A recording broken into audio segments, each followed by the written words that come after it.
2026 चल रहा है, तो यानी कि 100 साल बाद 2126 में हम में से कोई जिंदा नहीं होगा। ना होंगे वो लोग जिन्होंने हमारे साथ गलत किया, ना होंगे वो लोग जिनसे आज हम नाराज हैं, ना होंगे वो लोग जो हमारे दिल के बहुत करीब हैं, ना होंगे वो लोग जो आज हमें लगते बहुत अमीर हैं। पर दुनिया रहेगी, सब वैसा ही रहेगा, सब चलता रहेगा, हम शायद कहीं किसी तस्वीर में पड़े रहें। तो सोचते हैं जरा कि आज जब जिंदा है तो क्यों ना जरा जी ले वो ख्वाब जो दबा रखे हैं कब से, किसी दराज में उन्हें बाहर निकाल के कतरा कतरा करके पी ले। जी ले वो हर एक रात जो छुपा रखी है सबसे।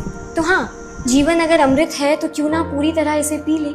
जब आज हम जिंदा हैं तो क्यों ना अच्छे से जिंदगी को जी ले।